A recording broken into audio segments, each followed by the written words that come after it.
This is Ruth Evans of Pittsfield. Today's date is March 19th, 1998. Mrs. Evans has graciously consented to offer this interview for the Invisible Community Project. Thank you, Ruth. You're welcome. I'm going to start with asking you about your family background. For instance, who your parents were, where they were born, why they came to Massachusetts when they came, and perhaps more specifically why they chose Great Barrington. Well, my mother and father, my mother was Martha Rice Crawford from Mobile, Alabama, Worcester, Alabama, you might say, and my father was Isaac Crawford from Illinois. And you know something, I'm not certain if it was Bloomington, or Springfield, but that area, Chicago area anyway. And my mother was from the South, Alabama. My father was from Chicago, from Illinois. And my mother's father worked on the railroad. So she, on this particular occasion when she met my father, went with him to Chicago on the railroad. She was working at Sears, I think she said, department store in Illinois. And that's where she met my father. So in the ensuing years, we were back and forth between Alabama and Illinois because You mean the family? the whole family. Like Isaac was born in Illinois. Pearl was born in Alabama. Isaac was born in Illinois. Or just maybe they're both born in Illinois. I'm not certain of that. And then Peter was born in Alabama, and I was born in Chicago. Marie and Jerry were born in Alabama, and Chuck, my youngest brother, was born in New Jersey. I think perhaps over the years, my mother was moving about trying to find a better place for us. She was quite concerned about our growing up and the schools we went to and things like that. So she was on the move. They were trying to locate a spot that was suitable for our education and things like that. And she came north to get a job. She was domestic at that particular time. And we were in Tuskegee, Alabama, when she came north. And she settled in New Jersey. And she was working at some summer homes, like in Salisbury, Connecticut, and places like that. And she kind of liked the area. She would go to Great Barrington with this family that she worked for at Salisbury. And she liked Great Barrington. I think that's how we finally settled here. She thought it would be a nice place for the kids to grow up in. I think I was about 14 years old when we moved to New Jersey. And I went to junior high school 1 year in New Jersey, and then we moved to Great Barrington. I was first year in high school. Now, the year? The year that we moved here, was it 42, 41? I'm not certain of the year, but it was in the early 40s. Because I remember Peter and Isaac both went into the service just after we moved here. I graduated from Searles High School in 46, so it was in the 40s anyway, the early 40s when we came. Searles High School in Great Barrington. Searles High School in Great Barrington, yes, I graduated from there in 1946. I wasn't that fond of Great Barrington, but I always felt that it was a place for young people, babies, and older people, adults. I never felt it was a place for teenagers. Didn't seem to be anything to do there. And yeah, I wasn't too pleased with Great Barrington. In fact, I thought Pittsfield, where I live now, was a big city by comparison. We all did. I can remember the first dance I came to up here. My brother Peter brought me up to a dance here in Pittsfield, and I thought that was just super. It was the greatest. Yeah. You mentioned you didn't really like Great Barrington very much. Did you have was there anything specific or that you would say you didn't really like about Great Barrington other than the fact that there was little to do for teenagers? There was a great deal of prejudice in Great Barrington. I can remember one occasion, I don't know if I should mention this or not, but there was a soda fountain there on Main Street in Great Barrington. And I remember going in with some other nice friends. Do you remember that? I remember that soda fountain. And we went in, we sat in a booth, and we didn't get waited on. No one would wait on us. We sat there, it seemed forever. I can't remember who owned it. Yes. And we just didn't get waited on. Others would come in, and they would be served, and we still sat there. And so finally, we did what you never should do. We started a little commotion, and we did finally get waited on. But as teenagers, I suppose I would do. We didn't leave the place as we should have. So you were one of the original sit-in, only in the north. Yes, I suppose so. No, I really the school. I thought there was a great deal of prejudice in the school to Searles High School at that particular time. I can remember the performance at the a school play that was put on, and there was reference to stereotyping blacks. Well, we weren't called blacks then, but and I can remember that my brother Peter got up and walked out of the assembly hall when that play was being presented. Things like that, you know. That's understandable. You mentioned that your parents came here because your mother got a job here. Now, did your father come at the same time? Did No, he my come- father did not. He was disabled from the war, First World War, and he was in hospital in Tuskegee at that time when we moved up here. He did not come with us. He came later, at a later time, when we were in Great Barrington. But my father he never really had a job per se. He used to chauffeur a lot in Great Barrington, yeah, you remember that? Yeah, but he wasn't able to hold down a job because of his disability. Now, I know your mother started as a domestic, but my goodness, she reached such heights for the time. And you want to talk about that a little bit?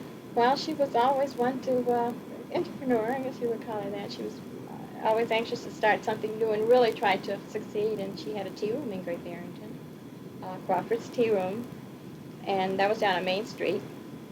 It was popular, but it just didn't get enough people coming in to keep it on the upscale, you know, to really succeed. I don't think she ended up more or less having the tea room in her home, and she also had room and board there. She rented rooms for people. They call it Crawford Inn. Yeah, in Great Barrington. And she had employment agency there, Crawford's employment agency. So she was quite, for many years, she was quite ambitious, and she was always trying new things. But the thing... She also ran a catering service? Yes, she did that. I can remember when we first went to Great Barrington, though, she was doing laundry and then baking pies and all sorts of things like that for people. That was before she opened the tea room, so she was doing laundry. Remember the year that she opened the tea room? I think it was 40, no, I don't. I don't. But, you know, when I came back, I went to Bennett College for 1 year, and when I came back, the tea room was open then. Now, I don't know if it was open before that, I think. If I may say, I remember I met my husband at the tea room. Albert Brinson introduced us, and it had to have been in 1945, I believe. Well, that 46 I graduated, so it was open before I went to school. Yeah. I went away to school. Yeah, I didn't remember. I do remember working there. Yeah, I remember. And she did a lot of catering from there too. Yeah, she baked a lot of pies and cakes. Well, I think it's important to mention that your mother was ambitious, obviously, and she wanted to get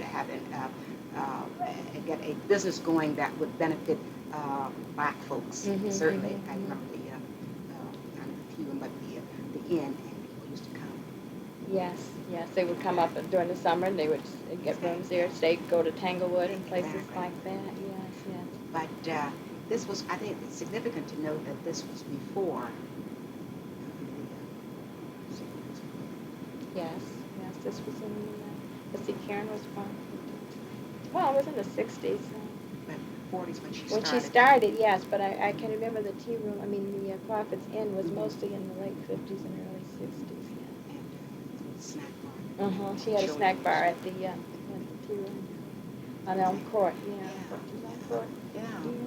It's remarkable. Do you know anything or remember anything about your grandparents?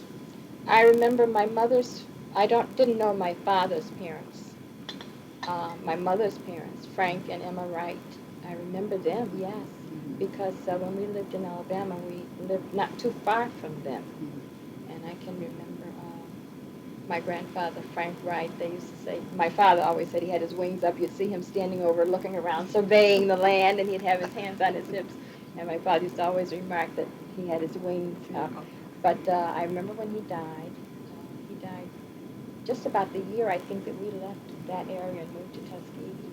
And I used to go over and sleep at my grandmother's house, Grandma Emma, on weekend nights. I remember that. But I was about 9 or 10 when my grandma died, and I don't have a vivid, I remember my mother's mother came up to Great Barrington to visit us, and she stayed for a while. Did you meet her then when she came up? Yeah. And my mother's sister, yeah, Aunt Irma. Is she still living? She's still living. She lives in Mobile part of the year, and then part of the year she's with her daughter in Pennsylvania. Yeah. You mentioned your brothers and sisters. How many brothers and sisters do you have? I had, there were 7 of us. Isaac, Crawford, the oldest. Pearl was the oldest. Pearl died when I was at St. Luke's. I think she was 29 when she died. Yeah. She was the oldest. And then Isaac and Peter, Jerry and Marie were twins. They were younger than I am. I was in the middle. And then Chuck, my youngest brother, Chuck. So all told there was 7 of us. And where are they now? Pearl's dead. She died. Isaac is here in Pittsfield. Well, he's in Dalton, actually. Peter lives in Boston, Dorchester area. Jerry lives in Bloomfield, Connecticut. Marie lives in New Jersey, Monmouth Junction, New Jersey. And my brother Chuck lives here in Pittsfield also. Did anyone else live with you when you were growing up? You know, sometimes in families, especially I think African-American families, there might be often have extended families and grandparents or... No, my grandmother, my mother's mother stayed with us for a while, just more or less like a visit. But no, that I recall we didn't have anybody that stayed with us for an extended period. But just immediate family, to my recollection. When were you married? I got married in 1953. Yes, 52. Isn't that awful? Well, around there. Around there, in Great Barrington. Got married in my mother's in their backyard, or under the rose arbor there. That was, I graduated in 51. 52, because Pam was born in 53. You graduated from? St. Luke's Hospital, School of Nursing, in 1951. In Pittsfield, Massachusetts, right. Actually, now that was another area. Well, there was another African American that was in the year before me. She was the first one. And then the year that I entered nursing at St. Luke's, there were 4 of us African Americans. And that was really a breakthrough right there. That's right. Absolutely. Do you remember who the others were? Yes, there was Hermina Chadwell. She did not finish. She left after we were capped. Brookie Robinson was she from Ohio? Where was Brookie from? And Helen Norwood was from Michigan. Do you remember Helen? And myself, there was 4 of us. The 3 of us, Brookie, Helen, and myself, we did graduate, but Hermina did not graduate. So how long were you at St. Luke's? I was at St. Luke's until they merged with Berkshire Medical Center here in Pittsfield, which was in 1970s. Well, I guess it was 69 actually when they made the first steps toward merger. But I went over to Berkshire Medical Center in 1971 that year. But all told, I put in about 37 years of nursing, but not full time. Most of that was part time. And I did most of that on nights, too, because that was the easiest for me, working and raising a family. My husband worked a swing shift, a week of days, a week of evenings, a week of nights. So that suited us best. I worked nights most of that time. Now, you mentioned you were married at your parents' home in Great Barrington. Great Barrington, yeah. But who did you marry? I married Thomas Evans from Pittsfield. Yes, he was born and raised in Pittsfield. In fact, his father was born and raised in Pittsfield. And his father was from the Springfield area. I didn't know Tommy's grandparents on his father's side. His mother was Henrietta Chambers from North Carolina. In fact, she's still living. She lives at a nursing home in Ashmere. And I knew his grandmother Chambers too. Yes, because she lived here. She moved here from North Carolina, and she lived here for a while on West Street many years ago.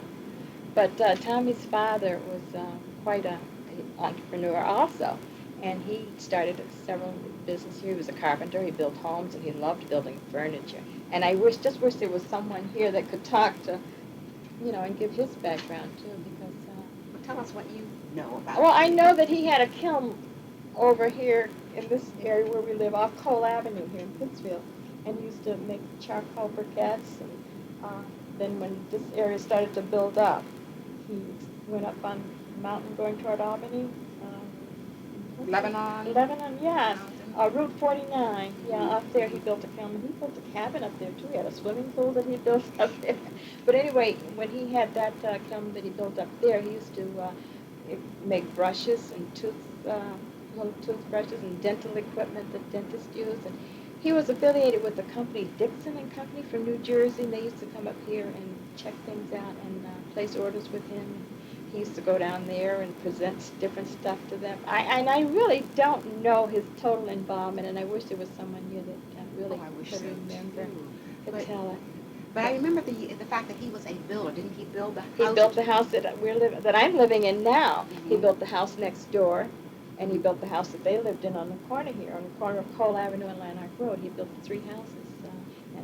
I don't know the details, but I can remember my mother-in-law talking about the trouble they had getting finances for this area, yes.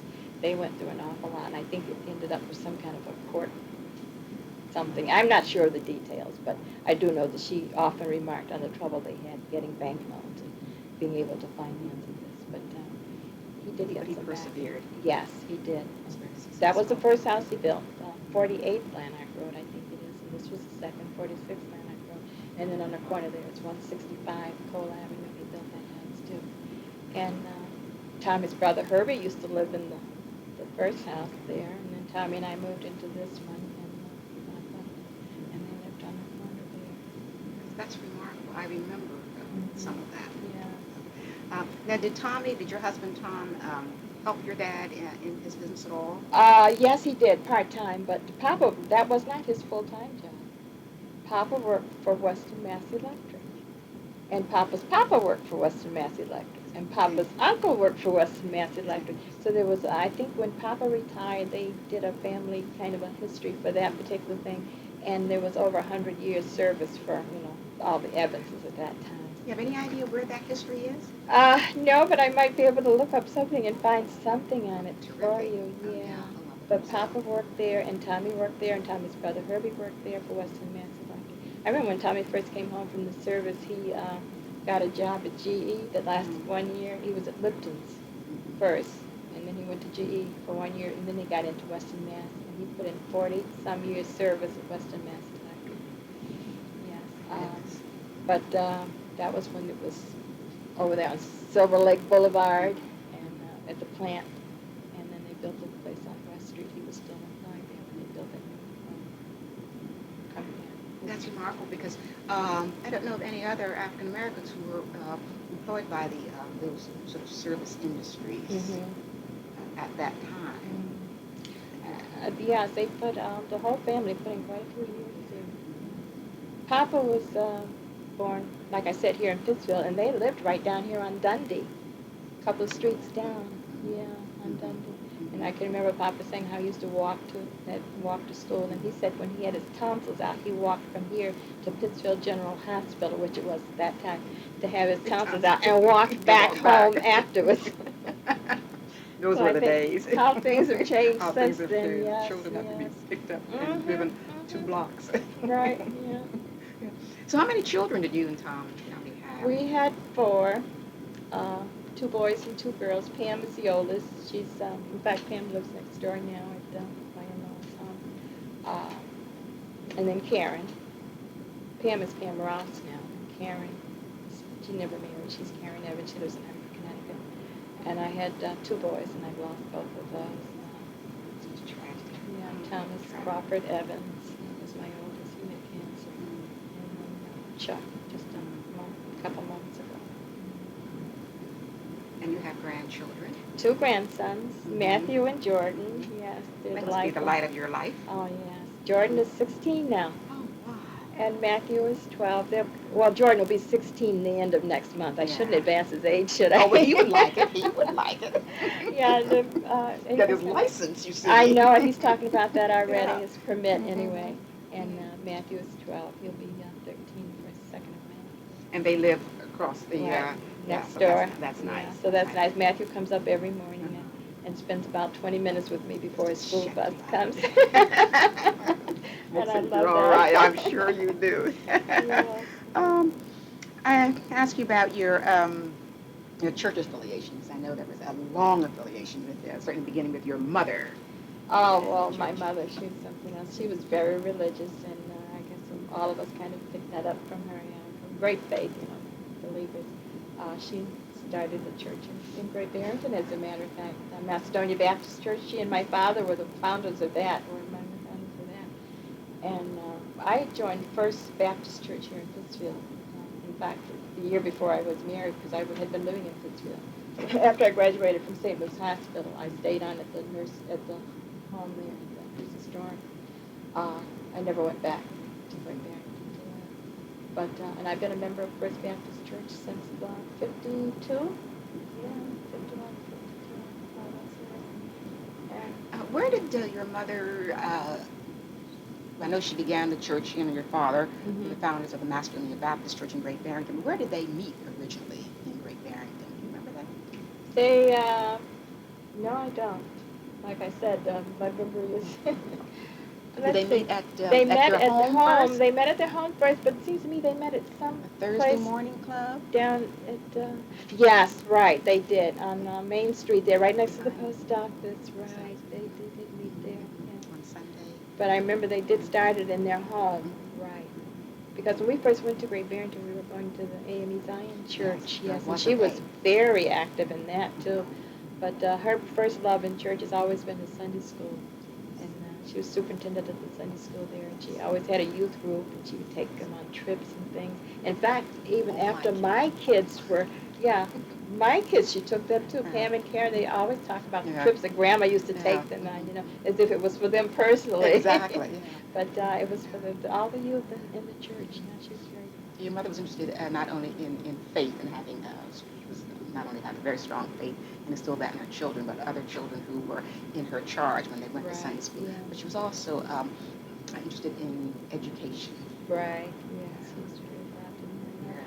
And speaking of education, my mother she was just a tremendous speaker as far as I'm concerned. And I just wish I had gotten one iota of her speaking ability. But yes. It was just wonderful to listen to. Right, and it would just flow. And she might have notes, but she didn't read them. She didn't have to refer to them. She just checked to see if she did bring up that particular subject. But she was an excellent speaker, and she was really in demand too. She was, yeah. I remember when she took the children to visit the UN. I went then. Did you go? No, my children, Pam and Karen went. But we went to the World's Fair with her in New York. Yes, we went to that. I remember May Ringo went too, with Aaron. And, but I didn't go to the UN. No, but I know Pam and Karen. Your children, that's my children. Wonderful. No, she was great for trips like that. Lake George, and those places. She was a very special lady. That apparently that so many of us did not appreciate then. But looking back at it, it was marvelous. Yeah, it was really something. And I remember some of the guests that she would have at Crawford's Inn, she would take them on trips and take them to spots that, Remarkable. At that time, when people were not really tuned into a lot of things that we are now. So you mentioned that you went to school, first of all, before you came to this area, Great Barrington, in, say, Alabama? Mobile, Alabama. Mobile County Training School. Okay. We went to a one-room schoolhouse. Prior to that, outside of Whistler. Bearfork, I think was the name of it. I remember being in the same classroom with Isaac. Okay. I remember him teasing me. But then we did go to Mobile County Training School, and then we moved to Tuskegee from there. And I think one of the reasons why we left, my mother was always, like I said before, trying to better things for us. And there was this problem with the principal of the school. at Mobile County Training School, so this was what prompted our move to Tuskegee. I remember that. Yeah, I went to school in Tuskegee. In fact, I graduated from 8th grade in Tuskegee. And then the following, when school was out that year, that's when we went to New Jersey. I remember Jerry lays claim to it also, but I remember Peter is the one that was responsible for getting us to New Jersey. We went up on the train, and Jerry, according to him, has a vivid memory of that, and he was And he was the one responsible. right.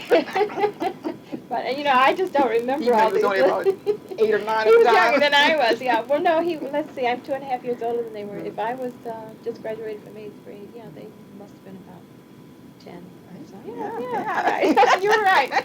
But then I went to just that 1 year in New Jersey to junior high school, and I did not do well at all. It was such a transition for me. I had always done very well in school prior to that 1 year.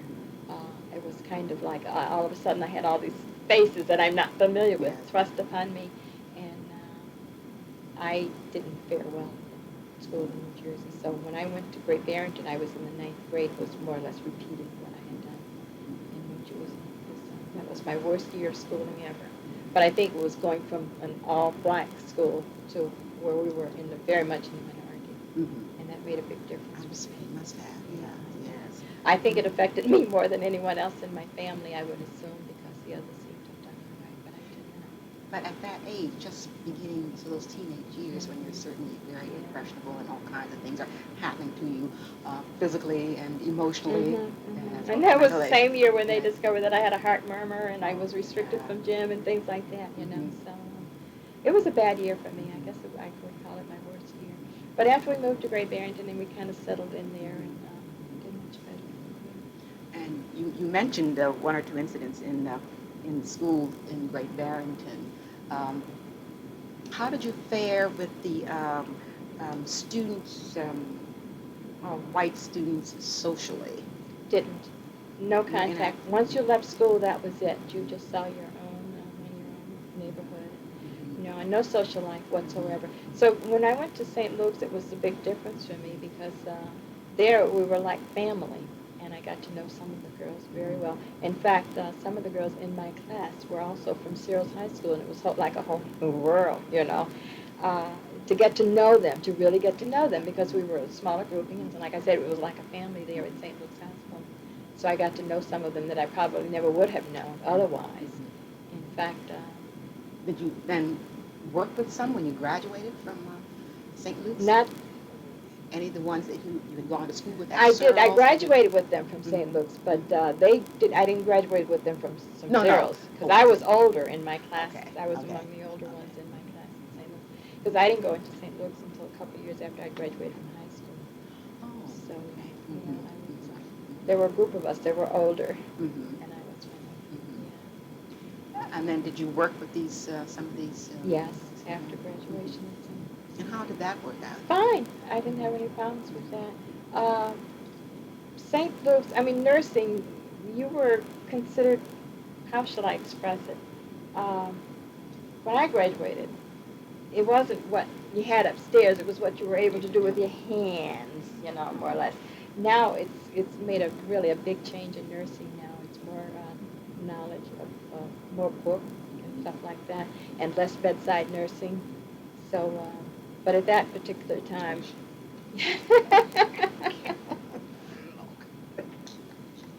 but I had no problems with them, really. Now, when we went to BMC, it seemed like a different story. I ran into a lot of prejudice there. At BMC? Well, it wasn't BMC then. It was yeah. But after we merged, I did run into a lot of racial problems there. Pittsfield General Pittsfield General, and then when we merged, what was it? Well, it was BMC, I guess, St. Luke's Wing and stuff like that. But I worked most of my time on pediatrics on nights at Berkshire Medical Center. And I can remember, usually I was in charge, and maybe I would have an aide or LPN working with me, and the 3 of us were sitting at the desk, and someone came up. They would invariably address it to one of them, never to me. And you had one maybe that was very in tune to you and your feelings, and she would say, I'm not in charge, you'll have to talk to her about that. But you would have another one that was just delighted, And she would jump right up. Can I help you? And oh yes, and So I mean that was you encountered things like that. Very difficult, even today, for them to accept that you might be possibly in charge. Right, yes. Yeah. How did you feel about that? Well, I'll tell you, it didn't really bother me. I don't know if it was a matter of getting used to it or what, but I would be very occupied, and they would have to really direct themselves to get my attention sometimes. And I guess that was a little bit of a payback. I don't know, but it didn't really upset me an awful lot. I have just a little aside. My daughter-in-law has run into that same thing, even to this day, in 1998, at BMC, when she's been in charge. It just seems automatic that you can't be in charge. Not if she's here, then she must be in charge. Attitudes, for change, I think. Did you work any place else other than St. Luke's? You mentioned that you certainly worked in your mother's tea room early Well, when on. I first graduated from high school, when I was in high school, I used to do housework, and I used to babysit.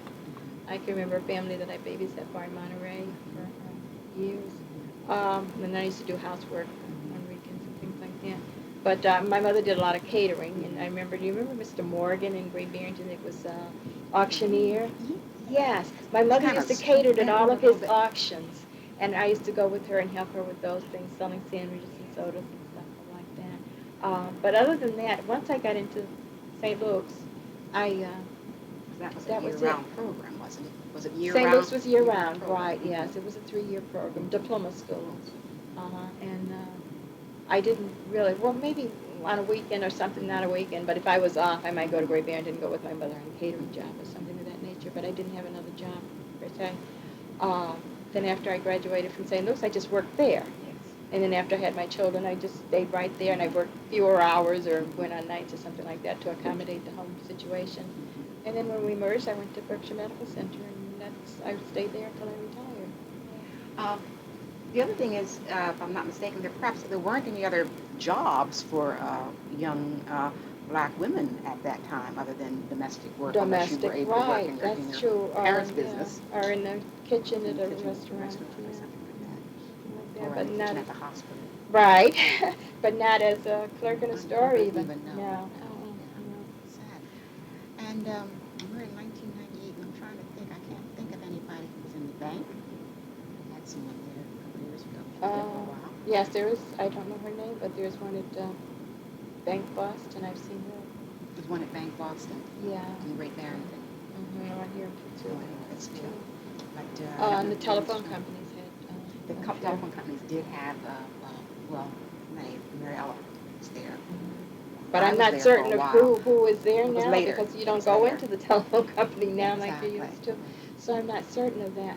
But no, and you do see in stores, you see them a salesperson. Yeah. Yeah, in Pittsfield, I'm not certain we have. And I don't know whether people have applied. That's the other thing. Great Barrington true. At this point, but we don't seem to have any. I think there might be one at Kmart. I haven't seen any at Ames or Big Y. I haven't seen it. Yes, at Big Y in Pittsfield. Yes, their checkout counter, right. That's one thing. And Price Chopper. So it's still. But what about the population? I mean, that's true. Yeah, that is true. That's true. Yes, yeah. I would like to see more in the banks. The other thing is sometimes I think that we might have an image problem, but no. But, it's a little worrisome. It certainly is. I want to ask you now about some of your childhood and teenage memories. For instance, the kinds of games you might have played as a child, and whether or not you remember having to recite.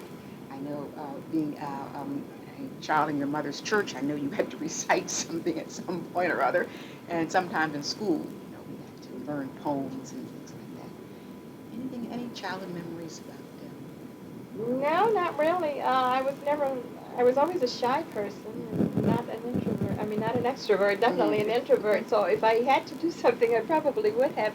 But so I don't have any fond memories of any of that. there might have been something there, but it's the type of thing you probably push to the back of your mind if it's something that you did under Didn't duress want- and yes. didn't really want to do it. Anyhow. So that could have been it. I remember in church, my mother in the choir, I sang in the choir, but see, that was something that didn't require me performing solo. As far as reciting in school, I had to be called upon. You didn't volunteer, and then you might not be called upon. Yeah. So, yeah, and all of those things kind of are a detriment to your. Yes, to your own psyche, to your own self-esteem. Right. But games that you played with your friends in Great Barrington, for instance, as you were almost a Cards teenager. at home. Cards at home. Things like that. Mhm. I can remember we weren't allowed to play cards when I was growing up. It was a no-no in my house. You couldn't play cards. You couldn't dance on Sunday. You couldn't go to the movie on Sunday and things like that. I remember that. So when I learned to play cards, it became a love with me because it was something that were denied as we grew up. Yeah, and I can remember that we used to love to play cards. I remember Betty going to her house and playing bid whist. That's where I learned to play bid whist. Oliver McRae played with him. Yes. But as far as going to the movie was a luxury, so we would do that once in a while. But I was 16 or something when I went to my first dance, and I went to that. Peter brought me up here to Pittsfield to that, and I thought, oh, big city, you know, really going somewhere from Great Barrington. We used to go up to the lake, Mansfield, Lake Mansfield, is it? Oh, is that the one that's in Great Barrington? That's the one. Yeah, yes. okay. On the hill. Right. Go We used to go shortcut. up there to swim. Yes. And you know, I can remember once I went up with Chuck, Jerry, and Russell. You remember Russell Houston? Yes. I went up with them. There was a boat there that you could go out on the lake, and we went out there in the boat, and they dove off the boat and swam in. I said, well, if they dove off, it can't be but so deep out here, and I jumped off the side. And Russell had gotten to the shore and just happened to look back and see me going under, and they came back and got me. I couldn't swim, but I remember that. But other than going up to play, we used to have picnics and things like that. Yeah. Did you play ball? Playing softball and at all? I don't remember that in Great Barrington, but you know, I remember when we were in Alabama. I can remember that we were enough in the family with cousins and all that to play. I can remember playing ball out in the field. But in Great Barrington, yeah. Well, you know, I think in Great Barrington, I wasn't there after I graduated from high school. I really wasn't in Great Barrington. So, and then I went away to Mary Potter Academy one of my high school years. So I think all told, full time I was in Great Barrington maybe about 3 years. Because after I came, and then I went away to Bennett after I was. So I didn't spend a lot of time in Great Barrington. Well, so you don't have a lot of them. I'm thinking actually when you were younger, you would probably play jacks and that kind of thing. Yeah, but that wasn't in Great Barrington. Not in Great Barrington, No. no. Remember any household chores that you were responsible for when you were growing up? The usual cleaning and dusting and not cooking. My mother, Marie, and I took back. Peter and Isaac did the cooking. Isaac, when he was home, he did a lot of cooking. But when we were growing up in New Jersey, I remember Peter used to do the cooking because at that particular time, my mother was working for during the war, and she was working one of the defense plants. And Peter used to have to prepare a lot of the meals for us. And then when we came to Great Barrington, she was there to do most of the cooking at that particular time. But I didn't learn cooking from her. And the household chores, she did the laundry, she did all this. I don't know how she did it. She would go out and work, and come home and cook and do the laundry and all this stuff. And she just felt that we did our homework and stuff like that, you know, it was more important. But we did have cleanup chores and dishes and stuff like that. But basically, that was about it. We touched on the values. I was going to ask you about next. What values did you learn from your parents? I know about certainly education and so on. That was the importance of education, yes. The importance of faith, the importance of honesty, and things of that nature. The importance of family. Stick together. Yes. And these, of course, are some of the lessons that you have imparted to your own children. That's right. Were they receptive, or were you receptive? Because sometimes, children growing up, how we Well, were. it takes, you're not always receptive as you Mhm. should be at the moment. I can remember one particular occasion when I think I was about 15 or so, when I was a little bit smart with the mouth to my mother. And I can remember Peter, my darling brother Peter, taking off his belt. Peter's 2 years older than me, right? I He know. took off his belt and gave it to her. Okay. Because I had said something that I shouldn't have said to her. Uh-huh. And Peter's always been like that. Did she use it? No, she didn't. But I did remember mostly is his taking it off. That's what did the trick. And that was the Oh, first dear. and the last time Yeah. that I said anything like that. I knew it. In those days, you knew better. It wasn't acceptable. So I think for the most part, yes, we were receptive. Mhm. Well, what methods of discipline did your parents use when they had to, even when you were younger? By the time you're a teenager, I know it's probably sort of passe as far as Well, when we were spanked. younger, my father's hand was quite sufficient, yes. And my mother, I can remember the switches, remember Yeah, the I twigs remember from a those tree? switches. Yes. They were Thin, great on on the your legs. I But my bet they were. father, he just one, with that hand of his, just Yeah. one of those little slaps on the rear or someplace was quite sufficient, yes. I remember, I have to say this because I remember one time when there was a young man in Great Barrington who wanted to date you, and it's sort of like your father saying, "Over my dead body."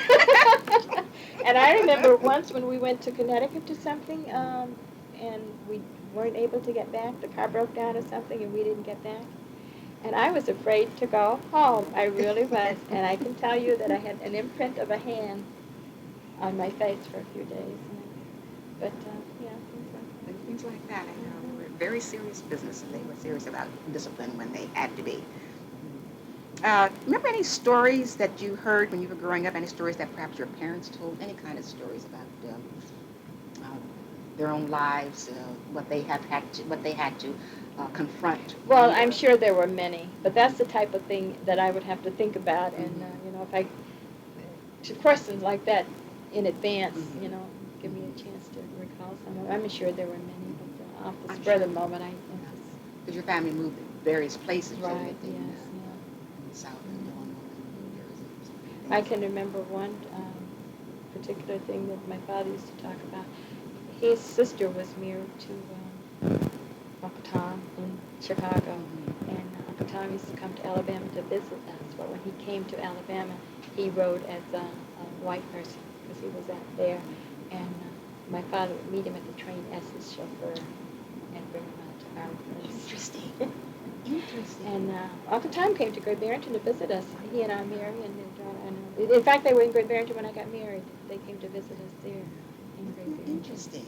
But yeah, he used to have the passage and the train to come down. But when he got to Alabama, Dad was his chauffeur and we would meet him at the train and bring him out to our place. A story like that, but you never know. See, all these kinds of things. But I'm sure there are Fantastic. many, many stories. But I like just that. off the spur of the moment. Now, some children, when they are growing up, or get to be teenagers especially, have help with family finances outside the home. I know this has happened in a number of families, family, for instance. Did that ever happen to you or your children, you or your siblings? Not to me, but I can remember Jerry and Isaac, their references to it, but I couldn't go into detail about that. But for myself, I never did.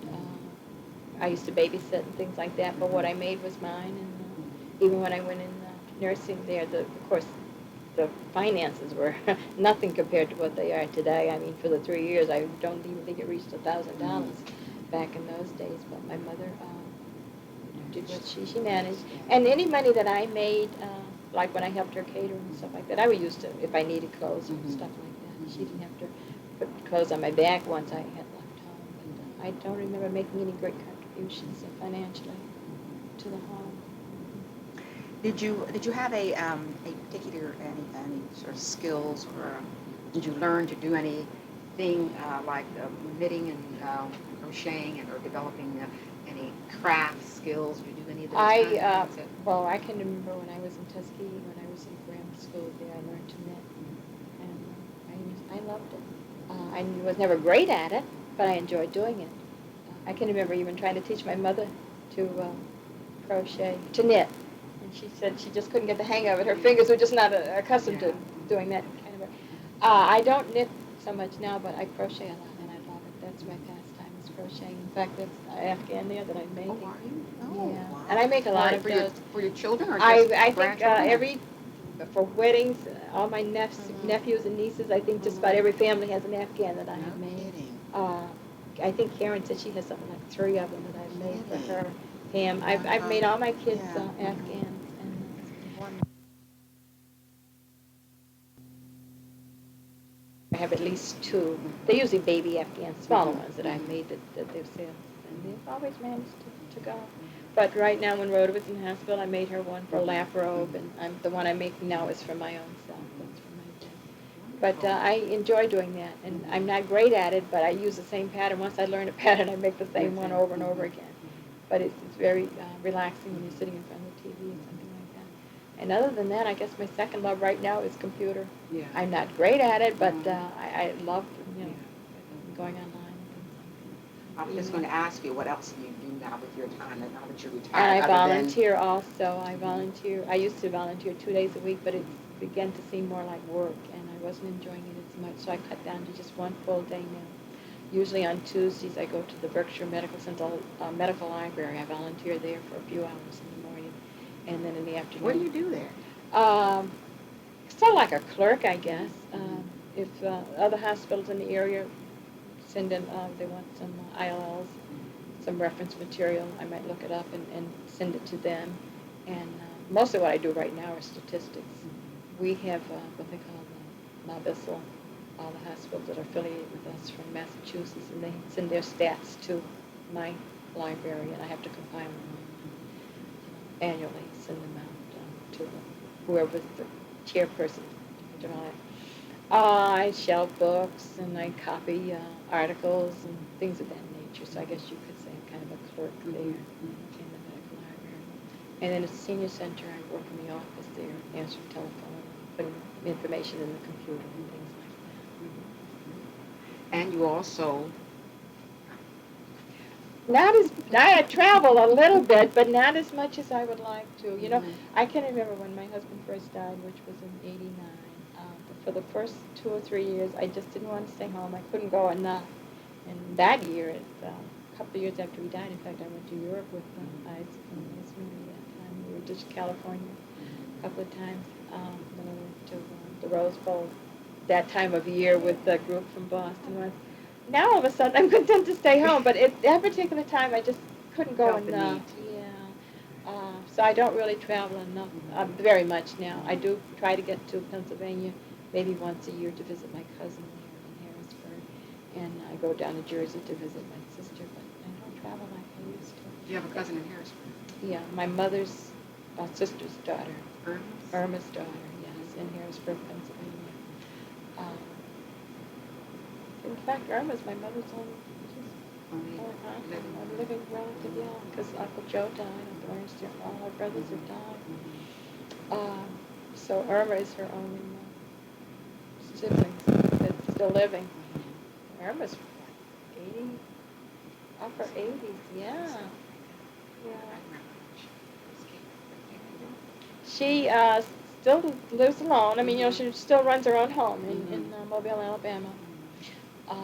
But she visits Dolores, her daughter, maybe about 4 or 5 months during the winter months, yeah. And then she goes back home for the summer because she still loves her garden. She still likes to garden. What was I talking about before that? Traveling, we were talking about. But in May, I am going to the Bahamas with Ruth and May Ringo. In fact, I haven't been any place other than that this year. I go on a bus trip with the senior centers, maybe down to Foxwoods and casinos, or Atlantic City or something like that. But just to travel, I haven't done too much of that lately. But you stay very busy. Yes, the time just flies by, and I still seem to get involved with other people's welfare, because now I have a neighbor that I've been taking care of her finances for her, paying her bills and things like that, trying to manage her house and my house as well. So, How is Rhoda? she's so-so. She's up in Willowwood right now. Yes. she's supposedly maybe for a few weeks to really get better adjusted to be home. And she did come home from the hospital, but she didn't do too well. So right now she's a widower. So I'm trying to take care of her finances and my own, and her house, and kind of oversee things like that. Oh, it's good that she has a friend like you. Because I guess you do need that sometimes, somebody who cares. Do you have any favorite recipes? Or your mother's, or because your mother was a... My mother was a gave, cook, when she right? was, my mother lived with me for about 11 years after my father died.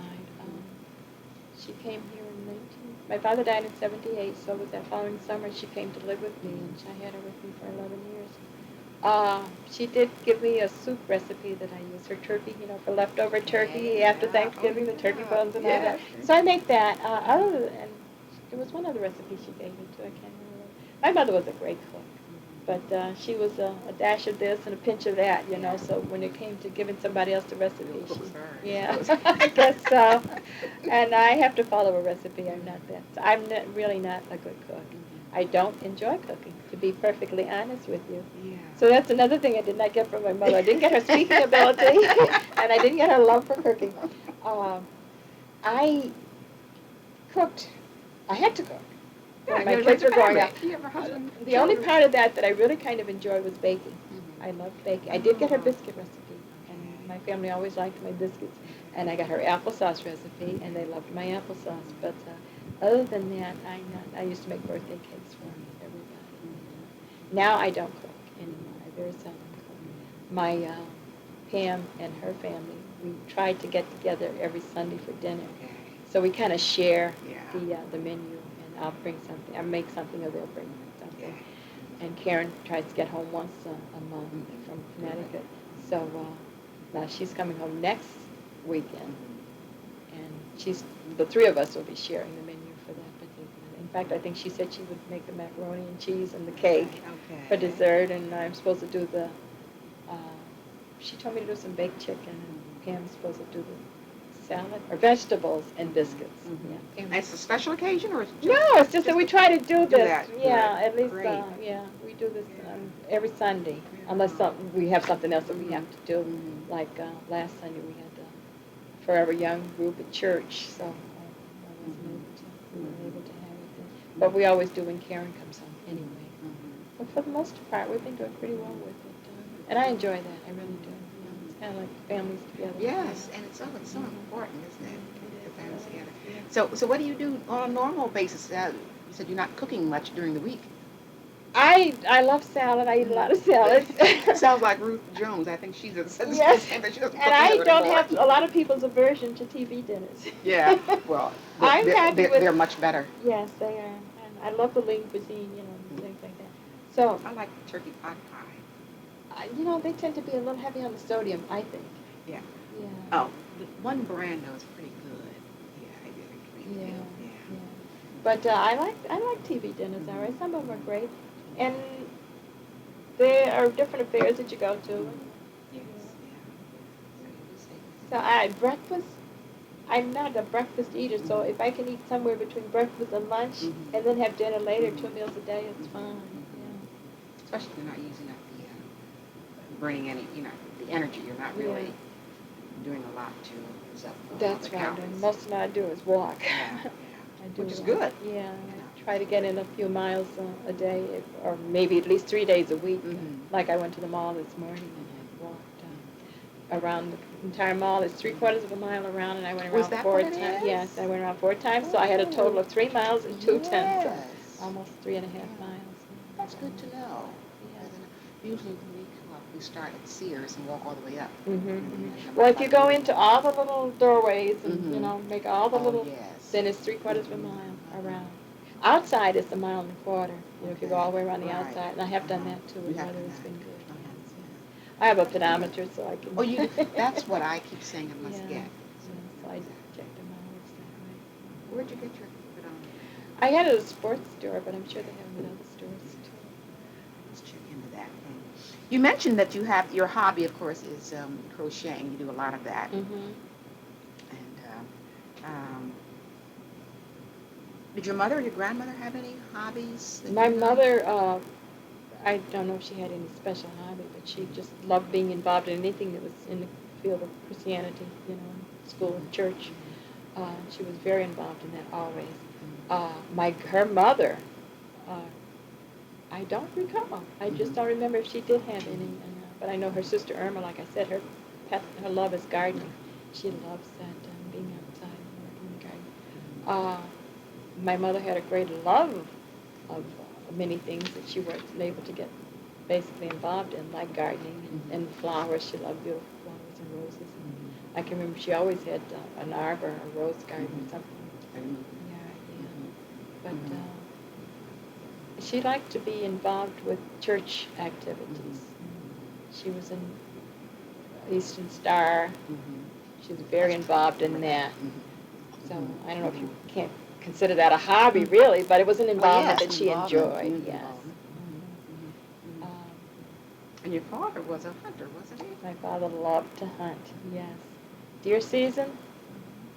And I can remember when we were growing up, there was one of the food staples was rabbit, and I think people. Yeah, I recall those days. Yeah, but he loved hunting. Do you have any memories, any special memories of just Berkshire County itself, or Great Barrington? Anything that we have to talk about?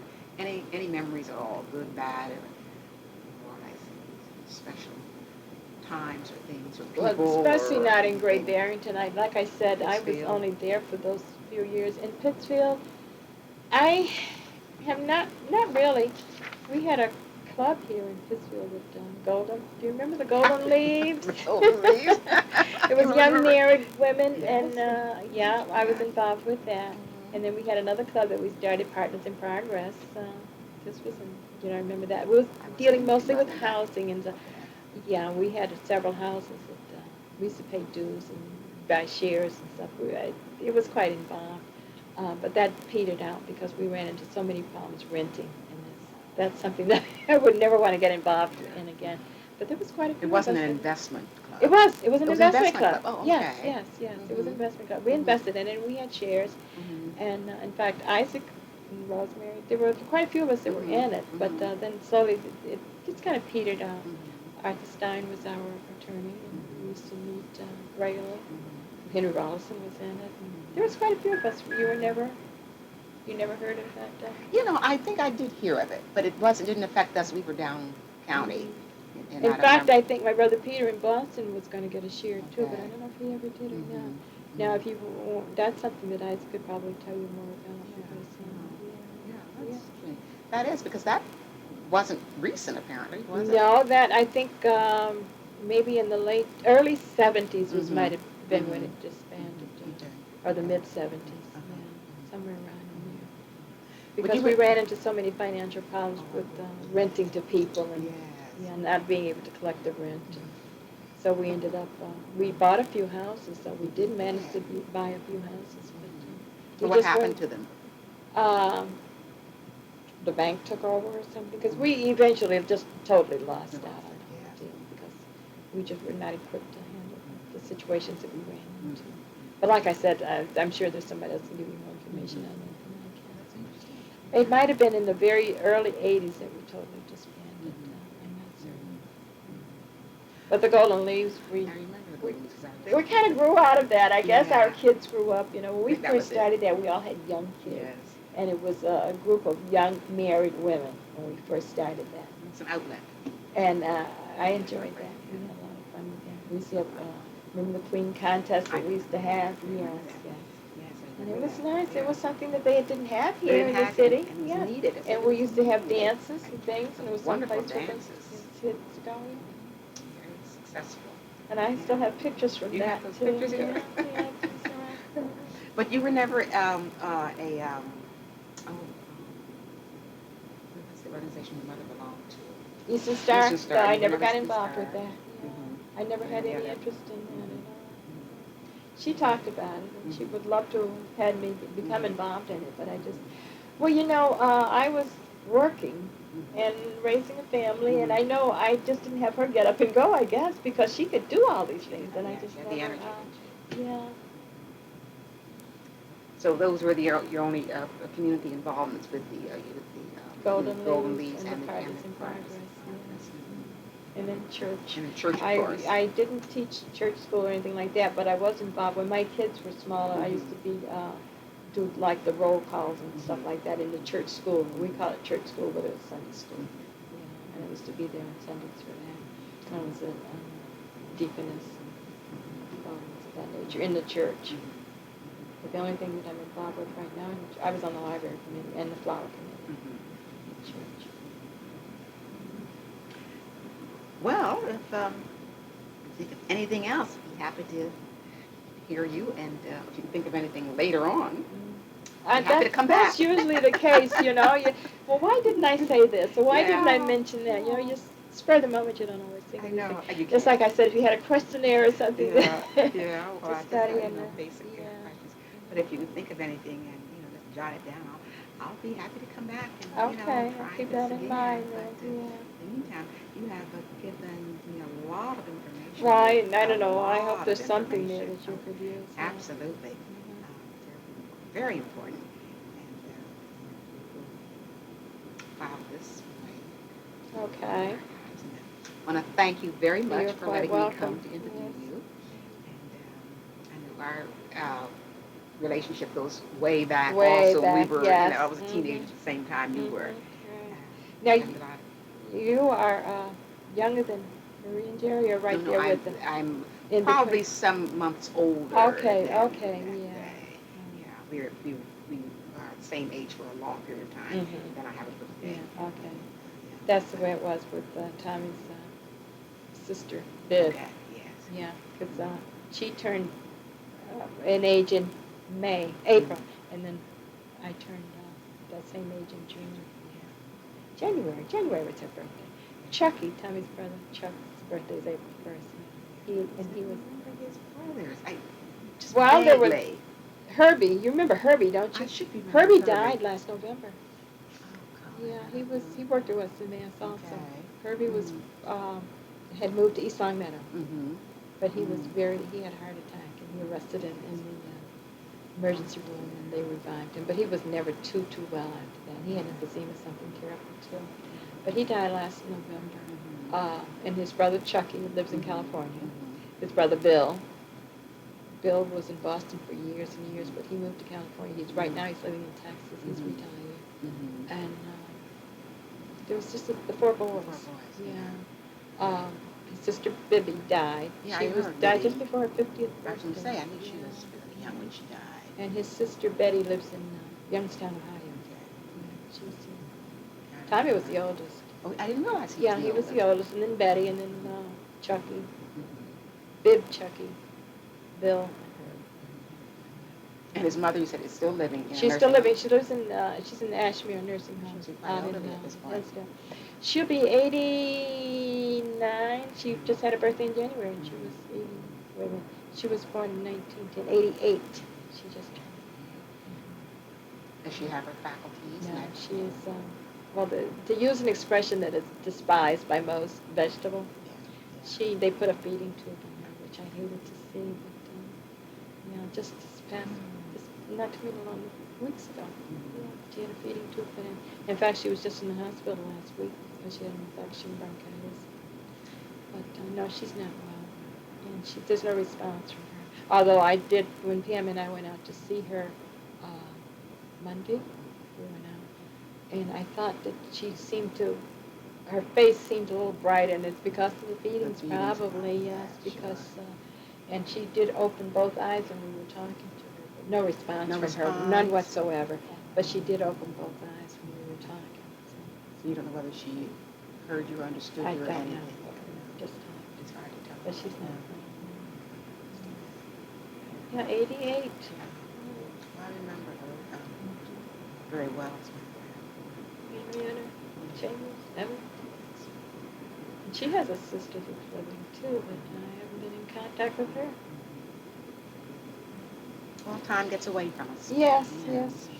Well, I thank you again. This has been very fruitful, as a matter of fact.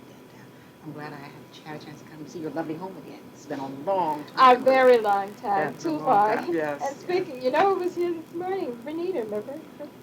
You just missed her, as a matter of fact. She was here.